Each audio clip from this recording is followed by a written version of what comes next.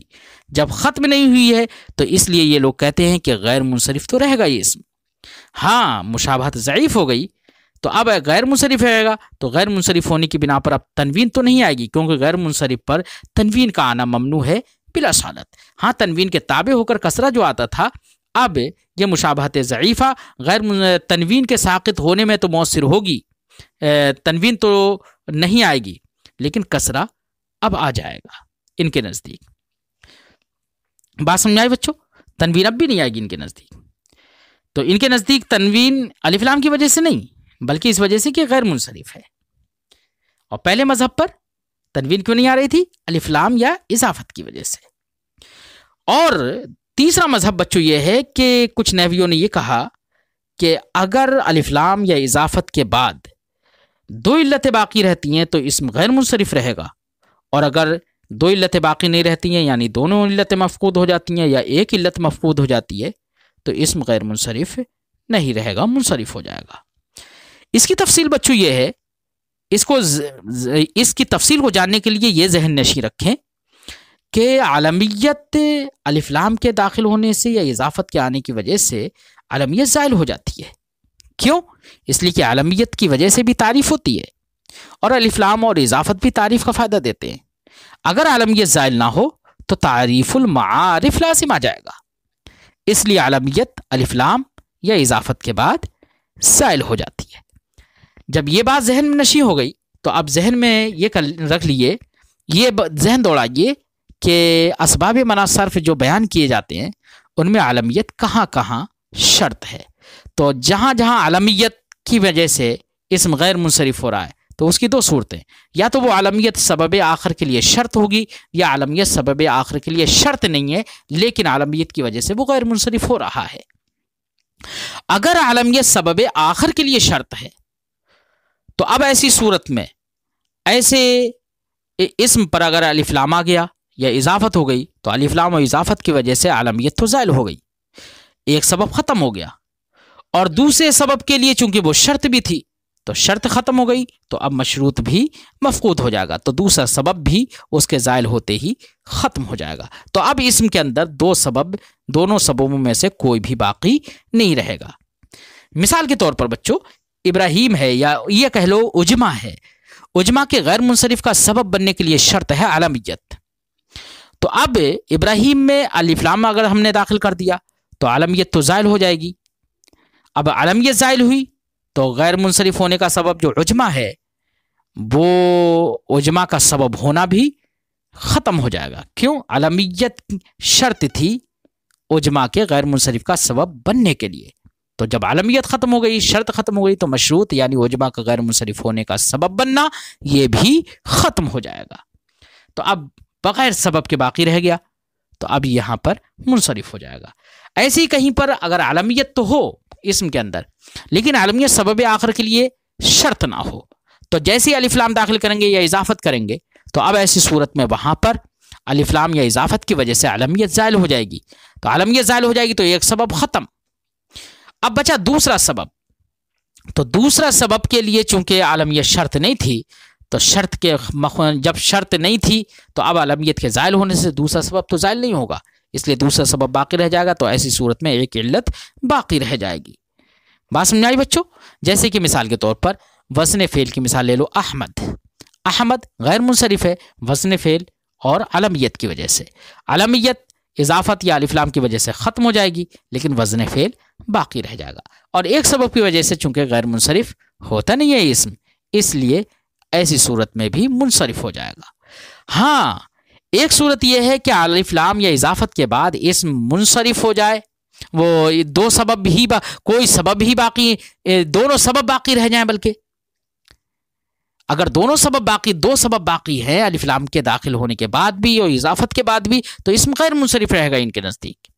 مثال کے طور پر احمر ہے، کسی کا نام ہو تو اب یہاں پر علمیت اور وزن فعل کی وجہ سے احمر غیر منصرف ہوگا. اب غیر منصرف ہے، اب اس پر الف لام آپ داخل کر دیں یا اضافت کر دیں تو علمیت زائل ہو جائے گی. علمیت زائل ہوگی تو زائل ہونے کے بعد دوسرا سبب تو رہ گیا کیا؟ وزن فعل. علمیت کے زائل ہوتے ہی بچوں وصفیت موجود ہو جائے گی، اس میں لوٹ آئے گی. کیوں؟ اس لیے کہ وصفیت کے اعتبار سے معنی کیا چیز تھی؟ علمیت، اور جو چیز معنی تھی وہ تو ختم ہو گئی. اب تو اب وصفیت کے اعتبار سے کوئی چیز معنی نہ رہی، اس لیے وصفیت کا اعتبار کر لیا گیا. جب وصفیت کا اعتبار کر لیا جائے گا تو اب یہاں پر پھر دو سبب ہو جائیں گے، کیا؟ ایک وزن فعل اور ایک وصف. اب یہاں پر اسم الف لام کے داخل ہونے کے بعد بھی الاحمر کہا جائے تب بھی یہ غیر منصرف ہوگا. صاحب شرح جامی کے بیان کے مطابق یہی مذہب صاحب کافیہ کی تعریف کے بیان کے جو تعریف بیان کی ہے اس کے زیادہ مناسب ہے، کیونکہ دو علتیں جس اسم کے اندر پائی جائیں تو وہ اسم غیر منصرف ہوتا ہے. یہاں پر دو علتیں موجود ہیں اس لیے غیر منصرف ہونا چاہیے. بات سمجھ آئی بچوں؟ لیکن یہ جمہور کا قول نہیں ہے. صاحب شرح جامی نے اگرچہ اس کو ترجیح دی ہے. آگے بیان کرتے ہیں، فرماتے ہیں وقد یصرف، کبھی اسم کو منصرف کر دیا جاتا ہے. منصرف کر دینے کا مطلب منصرف نہیں، منصرف کے حکم میں کر دیا جاتا ہے، یعنی اس پر تنوین یا حالت جری میں کسرہ لے آیا جاتا ہے. اسی لیے قد یصرف کے بعد تفسیر صاحب کتاب نے کر دی ہے ینون و یجر بالکسرہ. بات سمجھ آئی بچوں؟ کیونکہ منصرف نہیں بلکہ حق صحیح یہ ہے کہ منصرف کے حکم میں کر دیا جاتا ہے. اگر دو اسم دو علتیں موجود ہیں تو وہ غیر منصرف نہیں، وہ رہے گا تو غیر منصرف. دو علتیں موجود ہیں لیکن اس کو کسرہ اور تنوین دے دیا جاتا ہے، منصرف کے حکم میں کر دیا جاتا ہے. کب؟ غیر مسبوق، جبکہ اس پر الف لام، اس سے پہلے الف لام بھی نہ ہو اور نہ ہی اس میں اضافت ہو، یعنی نہ ہی وہ مضاف ہو، تب بھی اس کو اس پر تنوین لے آئی جاتی ہے، کسرہ لے آیا جاتا ہے حالت جری میں. کب؟ لیکن بلا ضرورت نہیں آئے گا یہ. وذالک فی ضرورت شعر، یہ اسی وقت ہوگا جبکہ شعر کی ضرورت ہو. وزن شعری کی بنا پر، کس کی بنا پر؟ وزن شعری کی بنا پر یا تناسب کی بنا پر بھی. وزن شعری کی مثال دے رہے ہیں صاحب کتاب، جیسے کہ حضرت سیدہ فاطمہ جو نبی کریم صلی اللہ علیہ وسلم کی بیٹی ہیں، انہوں نے نبی کریم صلی اللہ علیہ وسلم کے وصال کے بعد آپ کی خوبیاں بیان کرتے ہوئے فرمایا ماذا علی من شم تربت احمدی اللہ یشم مد الزمان غوالیہ صبت علی مصائب لو انہا صبت علی الایام سرنا لیالیہ. اس مثال کے اندر بچوں مصائب یہاں پر تنوین لے آئی گئی ہے. صبت علیہ مصائب، مصائب مفاعل کے وزن پر غیر منصرف ہے لیکن یہاں پر تنوین لے آئی گئی ہے. کیا لے آئی گئی؟ تنوین، ضرورت شعری کی بنا پر. ضرورت کیونکہ وزن یہاں پر وزن میں یہ مخل ہو جاتا اگر تنوین نہیں لائی جاتی، کیونکہ ایک حرف تنوین ایک نون ساکن ہے، ایک حرف ساکن کم ہو جاتا. پھر فرماتے ہیں ترجمہ ہوگا شعر کا ماذا علی من شمس تربت احمدی، کیا حال ہوگا اس شخص کا جو نبی کریم صلی اللہ علیہ وسلم کی تربت کی اور آپ کی قبر مبارک کی مٹی کو سونگ لے. کیا حال ہوگا؟ اللہ یشم مد الزمان غوالیہ، یہ حال ہوگا کہ وہ ایک لمبے زمانے تک مخلوط مشکیں اور خوشبوئیں نہ سونگے، یعنی اس کو خوشبوؤں کے سونگنے کی کوئی ضرورت نہیں ہوگی. غوالیہ، یہ غالیت ان کی جمع ہے بچوں. غالیہ کا معنی ہوتا ہے مخلوط خوشبوئیں. صبت علیہ مصائب لو انہا، مجھ پر اتنی بڑی مصیبتیں ڈال دی گئی ہیں سرکار کے وصال سے. لو انہا صبت علی الایام، اگر وہ مصیبتیں دنوں پر ڈال دی جاتی، سرنا لیالیہ، تو وہ راتوں میں تبدیل ہو جاتے. تو یہاں پر محل استشہاد جو ہے صبت علیہ مصائب، یہ محل استشہاد مصائب، یہاں پر تنوین آئی ہے ضرورت شعری کی بنا پر۔ والمنقوص المستحق المنع من الصرف كجوار وغواش تحذف یاؤہ رفع وجرا وینون۔ ایسی فرماتے ہیں کہ اس میں منقوص جو کہ فواعل کے وزن پر ہو، جو کہ غیر منصرف ہونے کا مستحق ہوتا ہے، اس کو حالت جری اور حالت رفعی میں یا کو حذف کرنے کے بعد تنوین دے دی جاتی ہے۔ تو ہوتا تو وہ غیر منصرف ہے، لیکن حالت رفعی اور حالت جری میں یا کو حذف کر دیا جاتا ہے، کیونکہ یا پر ضمہ دشوار ہوتا ہے، ایسی یا پر کسرہ دشوار ہوتا ہے۔ تو حالت رفعی اور حالت جری میں ضمہ اور کسرہ دشوار ہونے کی وجہ سے اس کے ضمے کو اور کسرے کو مقدر کر دیا جاتا ہے، اور یا کو حذف کر دیا جاتا ہے۔ تو اب یا کے حذف کرنے کے بعد اس کے عوض میں وہاں پر تنوین لے آئی جاتی ہے۔ تو بچوں، حالت رفعی اور حالت جری میں فواعل کے وزن پر جو اس میں منقوص ہوتا ہے، جیسے کہ جوارن و غواشن، اس کو حالت رفعی اور حالت جری میں جو تنوین آتی ہے وہ تنوین تمکن نہیں ہوتی ہے، بلکہ تنوین عوض ہوتی ہے۔ وہ حالت رفعی اور جری میں بھی غیر منصرف ہوتا ہے، بس فرق اتنا ہوتا ہے کہ حالت نصبی میں فتحہ چونکہ مشکل نہیں ہوتا ہے، دشوار نہیں ہوتا ہے، اس لیے لفظاً اعراب ہوتا ہے وہاں پر، اور حالت رفعی اور حالت جری میں یا پر ضمہ دشوار ہوتا ہے، ایسے یا پر کسرہ بھی دشوار ہوتا ہے، اس لیے حالت رفعی اور حالت جری میں اس کو مقدر کر دیا جاتا ہے، صرف تقدیر ہوتی ہے، اور یا کے بدلے میں یا کو حذف کر کے اس کے بدلے میں تنوین لے آئی جاتی ہے۔ تو اس میں غیر منصرف پر یہاں پر بھی ثقالت اور دشواری کے پیش نظر یا کو حذف کر کے تنوین لے آئی جاتی ہے۔ یہاں پر بھی تنوین اس ضرورت کے پیش نظر آئی ہے۔ فرماتے ہیں والمنقوص المستحق الاسم المنع من الصرف، ایسے وہ اسم منقوص جو کہ غیر منصرف ہونے کا مستحق ہوتا ہے، جیسے کہ جوارن ہے، یہ جاریتن کی جمع ہے، غواشن ہے، یہ غاشیتن کی جمع ہے۔ غواشی ڈھک لینے والی چیزیں، جوارن جاریہ کی جمع، لڑکی کے معنی میں۔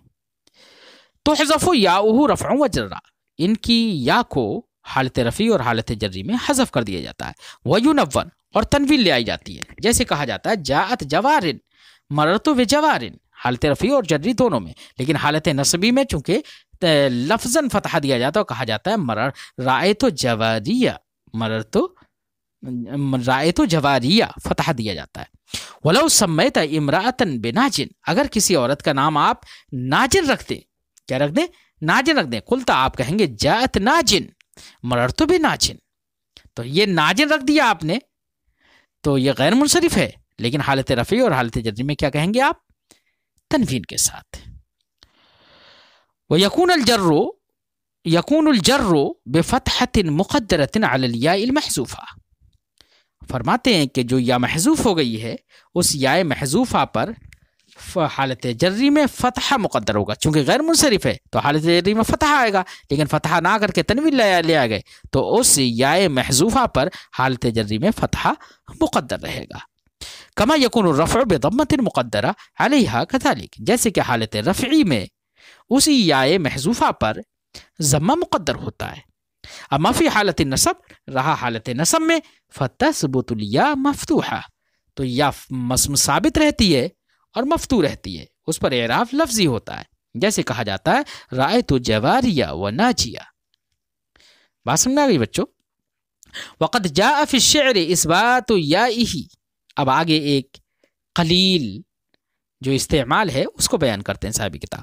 فرماتے وقد جاء فی الشعر اثبات یائہ، اس میں منقوص جو غیر منصرف ہے اس کی یا کے بارے میں جمہور کا قول تو یہی کہ حالت رفعی اور جری میں یا محذوف ہو جاتی ہے اور ضمہ اور فتحہ مقدر ہوتا ہے، لیکن شعر کے اندر چونکہ شعر میں ضرورت ہوتی ہے، اس ضرورت کے پیش نظر شعر میں یا کو ثابت رکھنا بھی آیا ہے، حالت جری میں بھی، اس طور سے کہ حالت جری میں اس پر فتحہ ظاہر کر کے شاعر نے کہا ہے۔